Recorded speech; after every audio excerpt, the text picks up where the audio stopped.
Municipal ఎన్నికల నేపథ్యంలో Ramagundam municipal కార్యాలయంలో నో జ్యూస్ సర్టిఫికేట్ కోసం ఆశాబాహులు బారులు తీరారు. అరకొర సిబ్బందిని నియమించడంతో ఉదయం నుంచి సాయంత్రం వరకు వేచి ఉండాల్సిన పరిస్థితి నెలకొంటుందని ఎన్నికలలో పోటీ చేసే అభ్యర్థులు మార్కపురి సూర్య ఆవేదన వ్యక్తం చేశారు. అభ్యర్థికి 3,000 రూపాయలతో పాటుగా బలపరిచే వారికి కూడా 3,000 రూపాయలను తీసుకోవడం సరికాదన్నారు.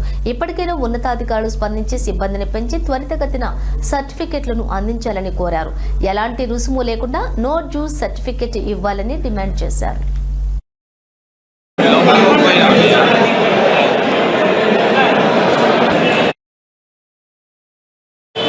రామగుండం కార్పొరేషన్ ఎన్నికల నగార మోగిందనే సంబరపడే లోపే నిబంధనలతోటి అధికారులు ఆశావాహులను అతలాకుతలం చేస్తూ ఉన్నారు. నోటు సర్టిఫికెట్ కు సంబంధించి ఈరోజు కార్పొరేషన్ కార్యాలయంలో అభ్యర్థికి 3,000 రూపాయలు, షూరిటీకి 3,000 రూపాయల పేరిట 6,000 రూపాయలు మున్సిపల్ కార్పొరేషన్ కార్యాలయంలో కట్టించుకుంటున్నారు. అంతేకాకుండా తక్కువ మంది అధికారులను పెట్టి పన్నిపారం మోపడం వల్ల పొద్దున 10 గంటలకు వచ్చినటువంటి అభ్యర్థి ఇప్పటికీ కూడా నోటు సర్టిఫికేట్ పొందేటటువంటి పరిస్థితి లేదు. తిండి తికాన లేకుండా కార్పొరేషన్ కార్యాలయంలో దాదాపు 8 గంటల నుంచి అభ్యర్థులు ఆశావాహులంతా ఇక్కడనే ఉన్నారు.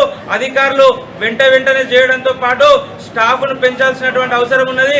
కార్పొరేషన్ ఎన్నికల్లో అనేక ఆశలతో వచ్చేటటువంటి అభ్యర్థులను ఇప్పుడే ఆర్థికంగా గుల్ల చేయకుండా దాని వైపున జిల్లా కలెక్టర్ గారు, ఎన్నికల కమిషన్ గారు ఆలోచించి ఈ 3,000 రూపాయల నిబంధనను సడలించాలని చెప్పి మేము కోరుతున్నాం.